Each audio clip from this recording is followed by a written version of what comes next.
Kita baca bersama-sama. Wahyu 11 ayat 15 sampai 19. 1, 2, 3.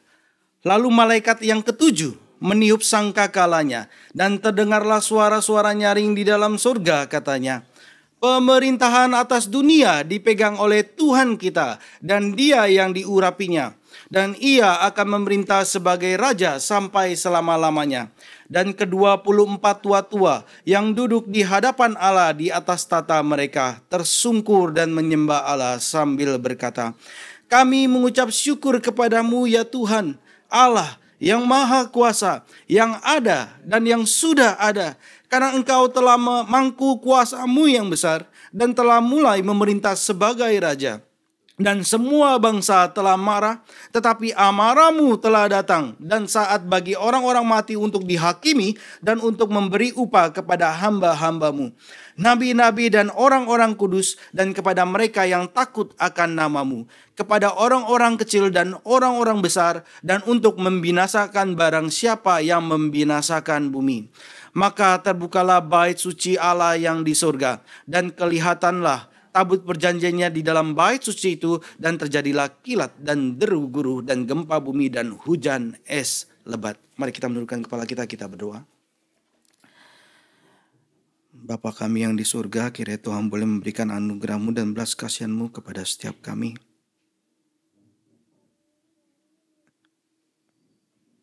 Firman-Mu berkata, bagi orang-orang yang terus tidak ingin bertobat, bagi orang yang terus melawan Tuhan, Tuhan tidak menjawab doa dan Tuhan tidak mau mendengar bahkan orang Kristen yang berdoa bagi mereka. Tapi kiranya ya Tuhan, janganlah Tuhan membiarkan setiap kami yang ada di tempat ini tidak beroleh anugerah dan belas kasihan Tuhan. Bukakanlah mata kami. Jadikanlah hati kami ya Tuhan, bukan menjadi hati yang keras seperti batu, tapi kiranya hati yang lembut, yang boleh lembut dibentuk dengan Tuhan dengan mudahnya. Perlihatkanlah kami kemuliaan Tuhan, dan kiranya firman-Mu boleh menghidupkan kami yang mati, membangunkan kami yang tertidur. Bukakanlah mata kami dan telinga kami. Dalam nama Tuhan kami Yesus Kristus kami berdoa, kami memohon. Amin. Saudara, pada hari ke-7, perhatikan ya, pada hari ke-7, ketika orang Israel mengelilingi tembok Yeriko 7 kali, dan kemudian sangkakala yang ke-7 dibunyikan, dan mereka berseru dengan suara yang nyaring, maka kemudian runtuhlah tembok yang gagah perkasa itu. Dan sekarang ketika sangkakala yang ke-7 ini dibunyikan, perjalanan gereja sebagai musafir telah selesai. Kristus datang kembali dan kekalahan terakhir terjadi atas semua musuh. Seruan yang kita naikkan tiap-tiap minggu, saudara. Datanglah kerajaan-Mu, jadilah kehendak-Mu di bumi seperti di surga. Pada akhirnya sepenuhnya terjadi di bumi ini. Saudara, surga itu bukanlah tujuan akhir kita. Kristus akan kembali membangkitkan semua yang mati dan kemudian akan menghakimi semua orang. Sebagian dihukum kekal, sebagian masuk ke dalam kerajaan Bapa. Umatnya bersama dengan Kristus di langit dan bumi yang baru. Dan Kristus memerintah selama-lamanya. Bisa munculkan PowerPoint. Ya saudara, ini terjemahan daripada bahasa Inggris dari ayat 15b. The kingdom of the world has become the kingdom of our Lord and of His Christ, and He shall reign forever and ever. Saudara mendengarkan ini di mana? Dari Wahyu yang kita baca. Ya, betul. Saudara mendengarkan ini juga di mana? Bu Jenny di mana? Haleluya Chorus. Yang dibuat oleh Handel. Haleluya, haleluya, haleluya, haleluya ya. Dimulai dengan seperti itu ya. Ini kesatuan besarnya adalah oratorio Mesaya. Dimainkan dan dinyanyikan setiap tahun di gereja-gereja. Dan pada momen yang mencekamnya saudara, itu ada suara ini saudara. The kingdom of the world has become the kingdom of our Lord and of his Christ. And he shall reign forever and ever. Ketika menuliskan oratorio Mesaya ini, Handel menyampaikan, saya merasa melihat seluruh surga di hadapan saya dan Allah yang agung itu sendiri, dikatakan. Saudara, Handel begitu asiknya selama 20 hari menggubah Mesias ini saudara, sampai-sampai dia sering kali lupa untuk makan. Seorang pelayannya menemukan Handel menangis saat Handel sampai waktu baca Yesaya 53 ayat 3. Isinya apa? Ia dihina dan ditolak orang. Raja Inggris George kedua ketika pertama kali mendengar haleluya chorus ini saudara, dia langsung berdiri untuk mengakui adanya penguasa yang lebih tinggi daripada dia. Padahal dia adalah raja yang tertinggi di Inggris. Tapi mengakui ada raja yang lebih tinggi daripada dia. Ketika haleluya chorus ini dinyanyikan. Saudara, ketika sangkakala ketujuh dibunyikan, dan ini adalah sangkakala yang terakhir dari rangkaian sangkakala demi sangkakala. Yohanes mendengar suatu suara-suara di surga berseru menyatakan kemenangan Kristus. Dikatakan kerajaan dunia sudah menjadi kerajaan Tuhan kita dan Kristusnya. Dan ia akan memerintah sampai selama-lamanya. Ada dua kerajaan dalam dunia ini. Satu kerajaan dunia dan satu adalah kerajaan Allah. Ketika Yesus hadir di bumi ini, kerajaan Allah hadir di bumi. Ketika Yesus hadir di bumi ini, yang dia beritakan melulu dan benang merah dari Kejadian sampai Wahyu adalah the kingdom of God. Ini yang disampaikan juga oleh Yohanes Pembaptis, bertobatlah sebab kerajaan Allah sudah dekat.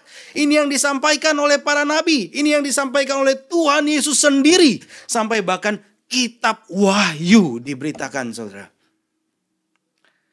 Sejak kematian dan kebangkitan Kristus, ada dua kerajaan yang saling berebut dalam hati dan pikiran manusia.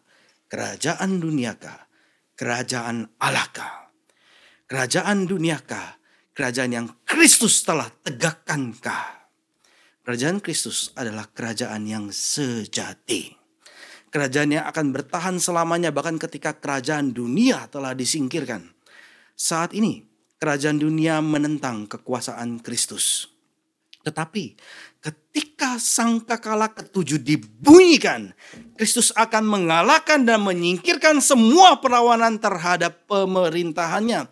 Kerajaan dunia yang sekarang ini terlihat itu begitu mengagumkan. Tapi kemudian akan binasa pada saat kedatangannya. Sejarah terus berjalan ke depan. Terus berjalan menuju satu titik, menuju suatu peristiwa puncak ketika Kristus datang kembali. Kerajaan dunia yang jahat kemudian digulingkan, kerajaan Allah sepenuhnya datang. Dalam perjanjian baru, biasanya kata Tuhan itu dipakai untuk siapa? Tuhan. Kita coba lihat ayat yang tadi ya. 15. Wahyu 11 ayat 15.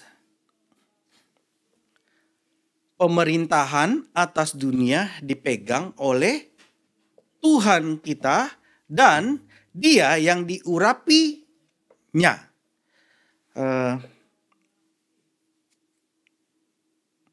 Bahasa Inggrisnya yang tadi boleh munculkan lagi ya. The kingdom of the world has become the kingdom of our Lord and of his Christ. Biasanya our Lord atau Lord itu dipakaikan untuk siapa? Siapa? Biasanya Yesus ya. Karena saya mau menjelaskan ini adalah Bapa ya. Saudara harusnya tahu ya. Biasanya di dalam perjanjian baru adalah kepada Yesus, our Lord. Tetapi di sini dikenakan kepada Bapa, our Lord. Jadi sebenarnya nggak ada masalah saudara. Our Lord sebenarnya Bapa atau anak? Dua-duanya. Allah kita itu Bapa atau anak? Dua-duanya. Tapi di sini, di kitab Wahyu, di mana memang ada percampuran, Lord-nya itu adalah ketika bicara sama jemaat adalah Yesus. Tapi ketika bicara mengenai our Lord yang di sini adalah Bapa. Our Lord and His Christ. Orang yang diurapinya. Orang yang diurapinya. Kristus. Kerajaan yang datang adalah kerajaan Bapa. Dan kerajaan yang datang adalah kerajaan Kristus, anaknya. Dan hal ini sudah dituliskan dalam kitab apa, saudara? Ini kan kitab Wahyu. Ini sudah dituliskan sebelumnya. Di PB atau di PL? Oh ya, udah betul ya, PL ya.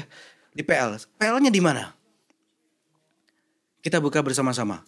Daniel 7. Kembali lagi Daniel 7.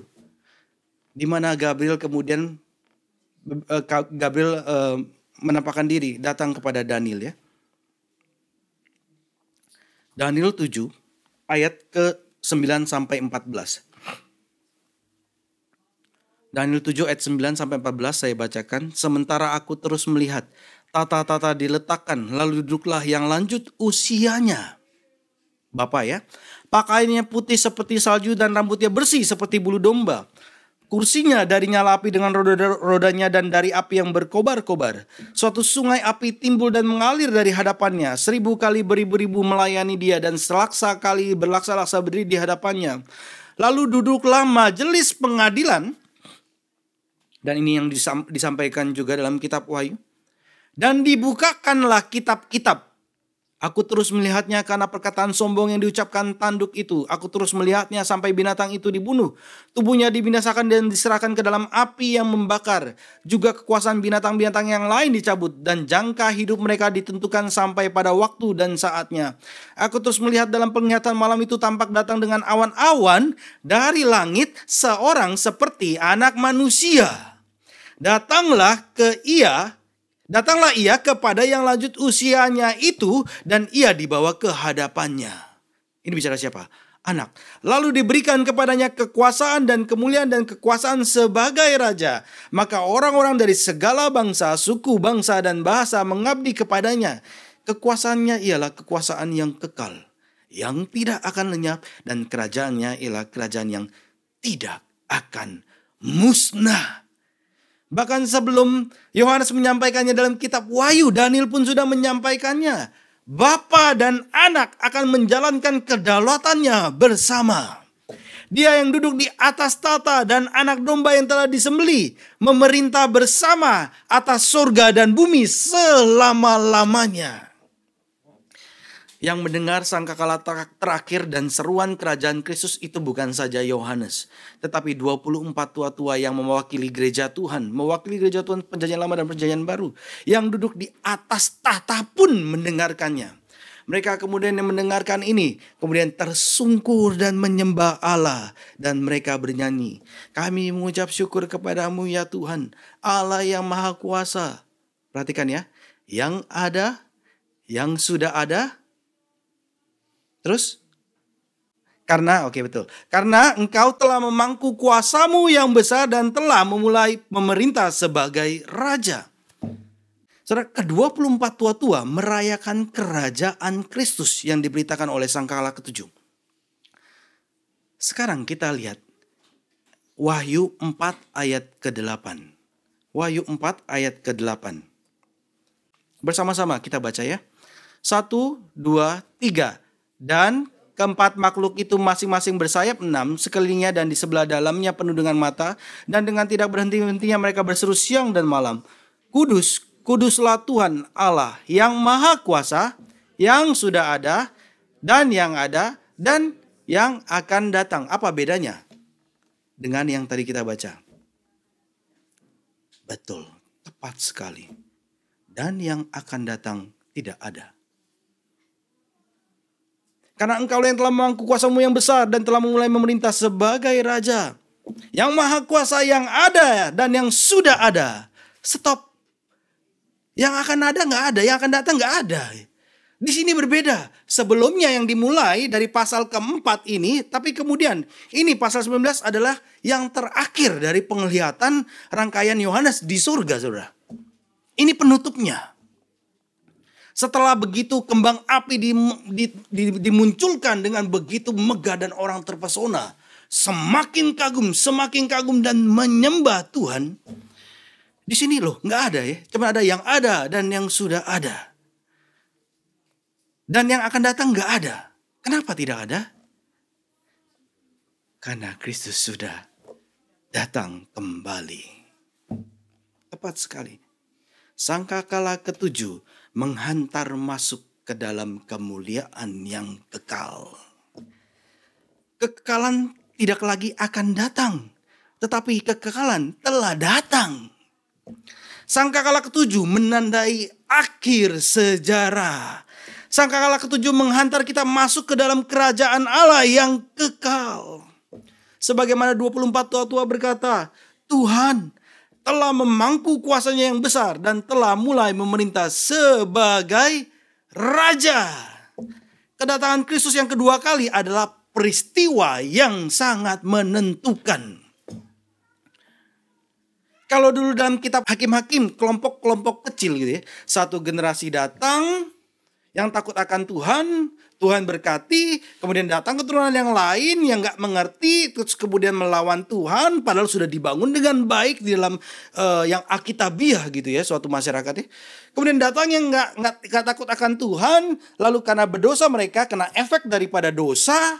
Lalu ketika semua itu telah terjadi, mereka bingung, mereka diperbudak oleh dosa, mereka berseru kepada Tuhan, lalu Tuhan selamatkan, menyatakan siapa Tuhan, lalu datang lagi kemudian orang yang takut akan Tuhan, begitu terus terjadi, saudara.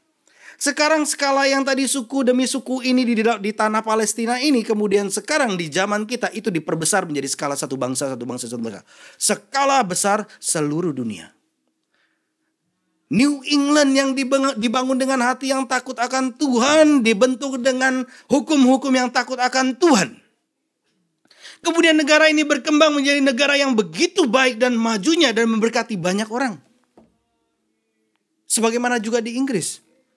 Tapi kemudian datang suatu generasi yang sudah tidak lagi takut akan Tuhan, mulai mengganti satu persatu hukumnya Tuhan. Dengan berani melawan Tuhan. Dengan tidak takut lagi apa itu Tuhan. Dan dengan intrik-intriknya yang begitu cerdik. Menjatuhkan bahkan orang-orang percaya. Berusaha untuk menyerang, sebenarnya yang diserang adalah Tuhan sendiri. Kenapa? Karena tidak mau diterangi oleh terang. Mau tetap tinggal di dalam kegelapan. Dan ketika peristiwa ini semakin besar, tepatlah kemudian dunia menjadi panggung bagi Kristus datang kembali. Tuhan yang kita nantikan akhirnya datang kembali. Kedatangan Kristus yang kedua kali adalah peristiwa yang menentukan. Wahyu 11 ayat 18. Kita lihat bersama-sama. Wahyu 11 ayat 18. Dan semua bangsa telah marah. Tetapi amarahmu telah datang. Dan saat bagi orang-orang mati untuk dihakimi. Dan untuk memberi upah kepada hamba-hambamu. Nabi-nabi dan orang-orang kudus. Dan kepada mereka yang takut akan namamu. Kepada orang-orang kecil dan orang-orang besar. Dan untuk membinasakan barang siapa yang membinasakan bumi. Pada saat kedatangannya. Di satu sisi adalah datangnya penghukuman Allah yang kekal. Di sisi yang lain adalah datangnya berkat Allah yang kekal. Daniel menubuatkan peristiwa besar ini ketika Kristus datang kembali. Mari kita baca Daniel 12 ayat 2. Daniel 12 ayat 2. Kita baca bersama-sama. Daniel 12 ayat 2. 1, 2, 3. Dan banyak dari antara orang-orang yang telah tidur di dalam debu tanah akan bangun. Sebagian untuk mendapatkan hidup yang kekal. Sebagian untuk mengalami kehinaan dan kengerian yang kekal.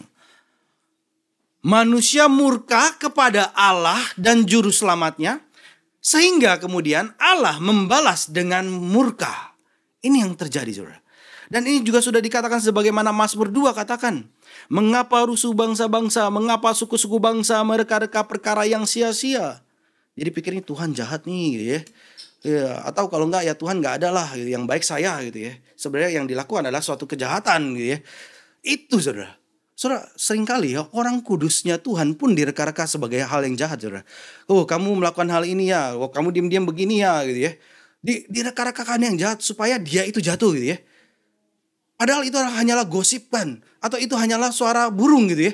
Tapi kemudian kenapa tidak kemudian mencarinya dengan pikiran terbuka datang ke hadapan Tuhan? Skeptis boleh, tapi cari dan kejarlah kebenaran itu. Bagi orang yang mencari, Tuhan dikatakan akan membiarkan dirinya ditemukan dalam Yeremia. Carilah dia. Kalau saudara skeptis, carilah dia. Berdoalah, mohon anugerah dan belas kasihannya. Jangan saudara terus tutup. Tapi kalau hal yang menentang dengan Tuhan, saudara dengan begitu, bersuara-suara, antusias. Apalagi bicara mengenai apa itu, kalau ada apa itu, Rachel bisa bicara dikit? Konspirasi, betul. Kalau konspirasi aja, kita semangat gitu ya. Saudara, carilah Tuhan. Dia yang benar-benar hadir dalam sejarah. Benar-benar mati dan bangkit dan naik dan akan datang kembali. Saudara, apa yang saudara kejar dengan kehidupan saudara seluruhnya, komitmen saudara, kesetiaan saudara. Saudara tidak akan sia-sia dan saudara akan mendapatkannya. Bahkan kita tahu kita mencari uang, kita bekerja buat apa pada akhirnya? Kalau kita tidak mendapatkan Kristus, kejarlah, carilah. Mengapa rusuh bangsa-bangsa, mengapa suku-suku bangsa mereka perkara yang sia-sia? Raja-raja dunia bersiap-siap dan para pembesar bermufakat bersama-sama melawan Tuhan dan yang diurapinya. Marilah kita memutuskan belenggu-belenggu mereka dan membuang tali-tali mereka daripada kita. Gitu ya. Lihat Tuhan ini jahat nih, kasih kita belenggu, dia melepas daripada Tuhan gitu ya. Dia yang bersemayam di surga tertawa. Sebagaimana orang berusaha membangun menara Babel dan sudah mencapai suatu tingkat kemajuan yang begitu tinggi lalu berkata gitu ya, Tuhan gak ada, saya sudah sampai di atas. Bahkan dikatakan Tuhan harus melihat ke bawah atas pencapaian manusia. Dia yang bersemayam di surga tertawa. Tuhan mengolok-ngolok mereka. Ini Mazmur 2 ya. Maka berkatalah ia kepada mereka dalam murkanya dan mengejutkan mereka dalam kehangatan amarahnya. Akulah yang telah melantik rajaku di Sion, gunungku yang kudus. Aku mau menceritakan tentang ketetapan Tuhan. Ia berkata kepadaku, anakku, engkau telah kuperanakan pada hari ini. Saudara, ketika baca Mazmur 2 ini, saudara sangatlah berbahagia. Karena saudara sudah tahu ini berkenaan dengan apa. Benar-benar anaknya daripada Allah Bapa, Yesus Kristus yang telah mati dan bangkit itu, yang kemudian akan datang kembali sebagai raja di atas segala raja yang berkuasa. Saudara, manusia murka kepada Allah dan juru selamatnya, sehingga Allah membalas dengan murka. Tuhan sudah menawarkan keselamatan, tetapi para pemimpin Yahudi bersekongkol dengan gubernur Romawi, memakukan Yesus dan kemudian mati di atas kayu salib. Dan kemudian menganiaya para pengikutnya. Bangsa-bangsa, raja-raja yang berada dalam kerajaan dunia melakukannya dengan spirit yang sama. Sampai pada akhir zaman. Dan sekarang dengan kedatangan Kristus yang ditinggikan, Tuhan telah mengambil alih pemerintahannya dan keadilan ditegakkan atas para penindas dan penyesat. Yohanes menyampaikan penghakiman ini secara mendetil, saudara, nanti kemudian di pasal yang ke-20. Kita lihat saya baca secara sekilas. Yohanes katakan di pasal 20, dan aku melihat orang-orang mati besar dan kecil berdiri di depan tahta itu. Lalu dibuka semua kitab dan orang-orang mati dihakimi menurut perbuatan mereka, berdasarkan apa yang ada tertulis di dalam kitab-kitab itu. Kemudian lagi, dinyatakan oleh Yohanes, semua orang dinyatakan bersalah karena dosa. Tetapi dengan darah Kristus, dosa mereka diampuni. Dan bagi mereka yang tanpa darah Kristus, mereka dicampakkan ke dalam lautan api. Wahyu 20:15. Saudara, kedatangan Kristus bukan saja untuk menghukum, tapi dia juga mengumpulkan hamba-hambanya yang setia dan memberikan upah kepada mereka. Hamba-hambanya yang setia. Setia seperti apa sih? Tuhan suruh kelilingi itu tembok Yeriko. Di hari pertama kamu kelilingin 1 kali. Mereka lakukan dengan setia apa yang Tuhan perintahkan. Hari kedua mereka dengan setia mereka lakukan. Hari ketiga dengan setia mereka lakukan. Sedangkan musuhnya akan mengejek mereka. Apa yang mereka lakukan? Mereka mau menyerang kami. Loh, ternyata seperti ini. Loh, kecil sekali gitu ya. Loh, mereka hanya bernyanyi memuji Tuhan. Loh, mereka hanya muter-muter saja. Saya pikir dia mau menyerang gitu ya. Wah, akan diejek segala macam ya. Tapi orang Israel melakukannya dengan setia. Dan Tuhan mengumpulkan pada akhirnya hamba-hambanya yang setia dan memberikan upah kepada mereka. Dikatakan dari ayat Wahyu 11 yang kita baca tadi. Nabi-nabi dan orang-orang kudus dan mereka yang takut akan nama Tuhan. Baik yang kecil maupun yang besar. Artinya semua umat Tuhan. Semua umat Kristus mendapatkan upah. Walaupun ada yang besar, ada yang kecil. Ada yang besar, ada yang kecil. Ada yang melakukan pekerjaan Tuhan karena dia mengembangkan talenta yang Tuhan sudah berikan kepada dia. Dan dia mendapatkan upah yang besar. Ada yang Tuhan berikan dengan talenta yang kecil nggak ada sih. 1 talenta aja sudah besar ya saudara. 1 talenta itu pun besar sebenarnya saudara. 6.000 dinar ya. 1 talenta itu pun besar ya. Tapi Tuhan pun memberikan upahnya sejumlah yang diberikan. Dan yang mengejutkan saudara nanti ketika dinyatakan di tata pengadilan Tuhan. Kelihatan besar.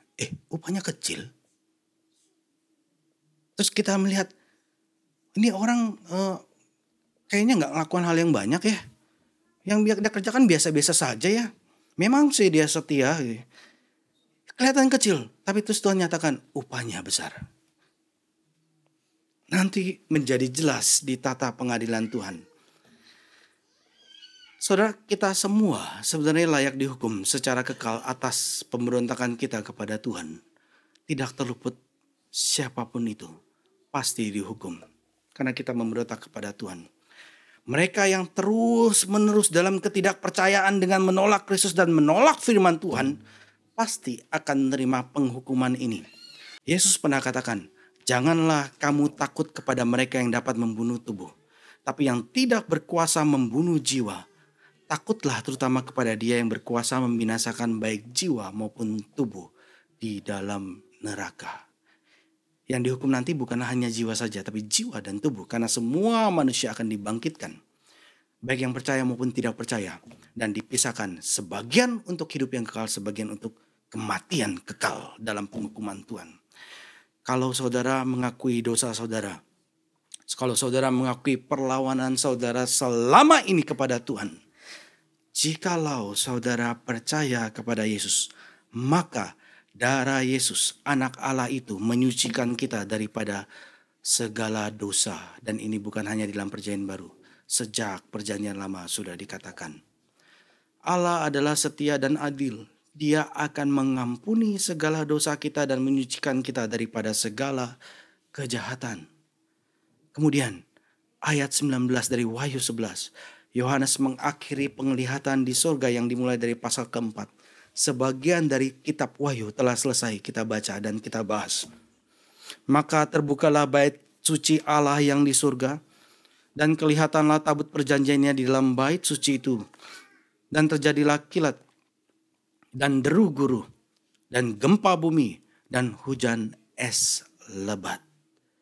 Sangkakala ketujuh telah menyatakan kerajaan Kristus dan sorakan pujian merayakan kerajaan Kristus. Sangkakala ketujuh telah menyatakan kerajaan Kristus dan sorakan pujian menyatakan merayakan kerajaan Kristus. Dan sekarang kerajaan itu telah disempurnakan sehingga jalan terbuka bagi umat Kristus untuk masuk ke dalam kemuliaan Allah. Sekali lagi ya, sangkakala ketujuh telah disuarakan menyatakan kerajaan Kristus. Dan sekarang sorakan pujian merayakan kerajaan Kristus itu. Dan sekarang kerajaan itu telah disempurnakan sehingga jalan terbuka bagi umat Kristus untuk masuk ke dalam kemuliaannya. Yang tidak dibagikan kepada yang lain tapi Tuhan berikan kepada umatnya. Saudara, bicara tabut perjanjian adalah benda yang paling kudus dalam perjanjian lama. Yang paling kudus dalam perjanjian lama. Tabut perjanjian melambangkan kehadiran Tuhan yang menyelamatkan. Tetapi orang Israel tidak pernah benar-benar melihatnya. Karena ketika tabut itu diangkut, tabut perjanjian itu diangkut, itu ditutup. Sehingga mereka yang angkut, mereka nggak ngelihat. Jadi ketika diangkut, orang yang di sekitar pun nggak ngelihat. Karena ditutup. Kenapa harus ditutup? Karena kekudusan Tuhan dan keberdosaan manusia, bahkan umatnya, saudara. Kalau tidak ditutup, maka matilah. Sebagaimana ada orang yang ingin menyentuh, kemudian dimatikan oleh Tuhan ya. Saudara, ketika dalam kemah suci maupun bait suci, tabut perjanjian pun ditutup oleh tirai bait suci. Dan hanya imam besar yang bisa lihat tabut itu setahun sekali. Dan itu bukan sekedar buka lalu masuk. Ada apa, saudara? Ada darah yang harus dicurahkan lalu dipercikkan ke atas tabut itu. Dan di ke depan tabut itu baru kemudian bisa masuk imam besar itu, saudara. Perlu darah pendamaian yang dipercikkan ke tabut itu untuk pengampunan. Lihat ya, dari perjanjian lama sudah berbicara mengenai apa yang akan datang ini. Dan kesempurnaannya. Dan ketika Yesus mati di atas kayu salib, tabir telah terbelah dua. Tabut perjanjian itu sekarang terbuka dan terlihat. Bagi orang-orang percaya kepada Yesus, dosa telah dihapuskan. Dan sekarang jalan masuk ke dalam hadirat Allah yang mulia ini telah terbuka melalui Yesus Kristus. Oleh sebab itu sekarang kita bisa berdoa dengan penuh keberanian. Karena Kristus, karena anaknya. Untuk menemukan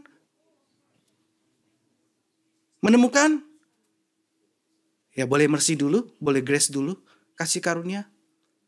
Mendapatkan mercy untuk mendapatkan pertolongan kita pada waktunya. Karena Kristus sudah berbicara kepada Bapa. Ketika ini Luka, ketika Tuhan Yesus mati di salib dan bangkit, saudara, itu bukan hanya sekedar roh, tapi tubuh yang bertulang dan berdaging. Dengan bekas luka itu semua dibawa masuk ke hadapan Bapa dan duduk di sebelah kanan Allah Bapa, dan Bapa melihat luka itu dan luka itu berbicara mengenai apa yang anaknya lakukan kepada umatnya. Sehingga kita bisa datang menghadap Tuhan di dalam doa kita. Kita sudah tidak lagi melihat bait suci, tapi kita berdoa sekarang yang menjadi fokus kita adalah nama Yesus. Oleh sebab itu gak heran kita berdoa dalam nama Yesus. Inilah yang sekarang menjadi fokus doa kita. Dan kenapa disebut tabut perjanjian? Ketika suami dan istri menikah ada perjanjian. Ya kan ya? Perjanjian apa namanya? Perjanjian nikah ya tentunya ya. Diucapkan ya dalam suka dan duka. Baik di dalam kemiskinan maupun kekayaan atau kelimpahan gitu ya. Sampai mati. Saya tetap setia. Ya. Satu janji ya diucapkan ya. Kemudian dari janji itu kemudian ada surat nikah. Surat nikah itu 1 atau 2? 2, betul ya. Yang belum nikah mungkin belum tahu ya. Surat nikah itu 2. Satu untuk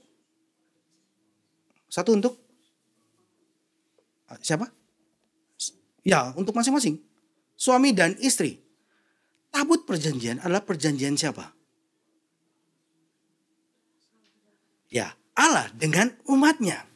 Dan di dalam tabut perjanjian itu ada surat kawin ini. Yaitu 2 loh batu. 1 loh batu berisi hukum 1 sampai hukum 10. Kopiannya satunya lagi saudara, yang sama persis adalah dari hukum 1 sampai hukum 10. 2 loh batu ditempatkan dalam tabut perjanjian. Bicara mengenai perjanjian Allah dengan manusia. Siapakah yang mampu melakukannya? Apakah ada? Tidak ada. Sadar betul kita orang berdosa. Tetapi kemudian darah dipercikan di atas tabut perjanjian itu. The seat of mercy ya.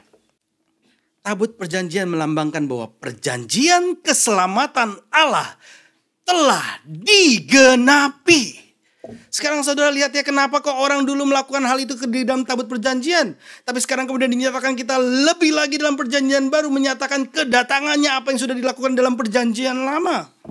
Bagi musuh-musuh Allah, tabut perjanjian adalah simbol ketakutan dan kesengsaraan. Mereka gentar, bahkan orang Filistin pun gentar ketika tabut perjanjian itu hadir di medan perang.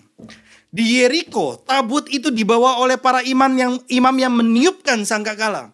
Dan ini memungkinkan pasukan umat Allah maju dengan kuasa Allah. Bukan kuasanya mereka, kuasa Allah yang berjalan di depan. Henry Alford mengatakan, tabut perjanjian terlihat lambang kesetiaan Allah dalam melimpahkan kasih karunia kepada umatnya dan menjatuhkan pembalasan kepada musuh-musuh umatnya. Sekali lagi ya, tabut perjanjian terlihat lambang kesetiaan Allah dalam melimpahkan kasih karunia kepada umatnya dan menjatuhkan pembalasan kepada musuh-musuh umatnya. Musuh Tuhan akan hancur sebagaimana tembok Yeriko runtuh pada sangkala ke-7. Di hari yang ke-7. Ketika umatnya mengitari 7 kali. Tetapi umat Allah sesuai dengan janji Allah mendapatkan kelimpahan kasih karunia Allah. Pasti ya itu orang Israel yang memutari sadar betul ya. Wah, saya nggak dengan baiklah melakukan hal ini. Aduh, saya pun adalah orang berdosa ketika melakukan hal ini. Tapi Tuhan memampukan saya untuk terus berjalan mengitari tembok Yeriko ini. Sadar, kasih karunia Tuhan berlimpah. Kasih karunia demi kasih karunia. Dan ketika lagu Haleluya Chorus ini dari Handel dinyanyikan, kemudian Raja George kedua berdiri. Dan ini kemudian menjadi tradisi. Dan bahkan di gereja kita ya, ketika lagu Haleluya Chorus ini dinyanyikan, maka kemudian para hadirin berdiri mengikuti apa yang dilakukan oleh Raja George ini. Dan Alkitab menyatakan bahwa ketika Kristus datang kembali dan mendirikan tatanya, seluruh umat manusia akan berdiri. Seluruh. Satu kelompok adalah domba-dombanya, satu kelompok adalah kambing-kambing. Berdiri. Sebagian adalah willingly berdiri. Dan yang sebagian adalah unwillingly berdiri. Di hadapan tata pengadilan Allah. Dan bagi mereka yang percaya kepada Yesus akan dikatakan, marilah, hai kamu yang diberkati oleh Bapa-Ku, terimalah kerajaan yang telah disediakan bagimu sejak dunia dijadikan. Yang setia, masuklah dalam kerajaan Bapa-Ku. Sangkakala ke-7 menyatakan bahwa Yesus yang telah mati di salib, bangkit dari kubur dan naik ke surga. Suatu hari nanti dia akan datang kembali dalam kemuliaan untuk menegakkan kerajaan kebenaran yang tidak akan pernah berakhir. Pertanyaannya, bagi Anda ini adalah berita terbaik atau berita terburuk? Atau berita yang ya bisa diignore. Padahal Tuhan minta, remember me. Remember me. Ini berita terbaik atau berita terburuk bagi Anda? Alkitab mengatakan di tata pengadilan Allah, saudara bisa dinyatakan benar. Yaitu di dalam Kristus, melalui iman, dibasuh oleh darah salibnya, dan dilahirkan kembali oleh kuasa kebangkitannya. Percayakah saudara kepada Yesus?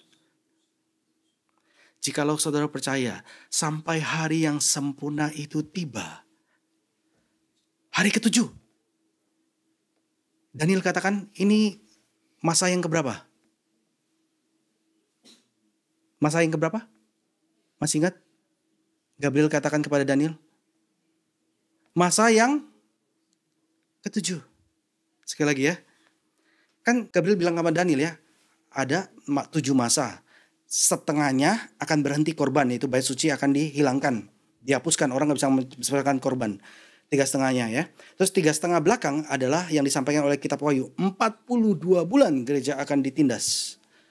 Tapi masa ini yang dinyatakan juga adalah 1260 hari. Gereja Tuhan bersaksi tiap-tiap hari. dengan satuan yang berbeda ya. Jadi kalau saudara percaya kepada Yesus sampai hari yang sempurna itu tiba, hari ke-7, datangnya akhir dari 7 masa ini, saudara akan menantikan dengan hidup kudus dan setia sebagaimana orang Israel mengelilingi tembok Yeriko 7 kali. Dan kemudian ketika saudara mendengar sangkakala yang ke-7, maka hati kita akan penuh dengan sukacita dan bersatu dengan suara dari surga, berseru dengan penuh kegaguman dan dengan suara yang nyaring. The kingdom of the world has become the kingdom of our Lord and of his Christ, and he shall reign forever and ever. Mari kita menundukkan kepala kita berdoa. Minta Pak Hendri boleh pimpin kita dengan menggunakan mic. Bapa di surga, kami bersyukur kami punya Bapa yang baik, suka mengampuni, yang penuh dengan kasih setia. Kami bersyukur karena Engkau terus mengajarkan kami akan kebenaran-Mu. Kami boleh melihat kemuliaan-Mu. Sejarah yang ada terus membicarakan tentang kemuliaan-Mu ya Tuhan. Engkau memberikan firman-Mu yang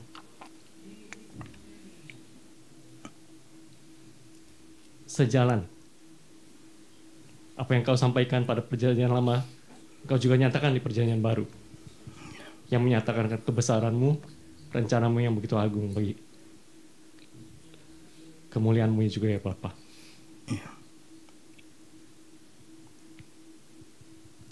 Kami boleh melihat kan Kristus yang Kau utus sungguh adalah anak Allah, Allah yang hidup, yang mati dan juga bangkit, sehingga kami juga boleh diampuni, juga kami boleh memiliki hidup. Itu sungguh suatu hal yang begitu indah bagi kami ya Bapa. Tolong kami ya Bapa, dalam hidup kami juga kami boleh belajar terus untuk memuliakan Engkau, menyaksikan Engkau dalam kehidupan kami, menikmati Engkau, dan kami boleh belajar lebih lagi mengenal Engkau, dan juga boleh hidup kami pun menyatakan akan kebesaran-Mu itu ya Tuhan pada orang-orang sekeliling kami. Kami kecil lemah, begitu mudah kami digoyangkan oleh keadaan sekitar kami. Tapi kami mohon Tuhan juga pimpin kami supaya kami berpegang pada-Mu ya Tuhan. Karena Engkau Allah yang baik, Allah yang suka mengampuni kami, dan Allah yang sungguh setia. Terima kasih Bapa untuk firman-Mu. Terima kasih, kami percaya akan pimpinan-Mu selalu bagi hidup kami. Dalam nama Tuhan Yesus kami berdoa. Amin. Amin.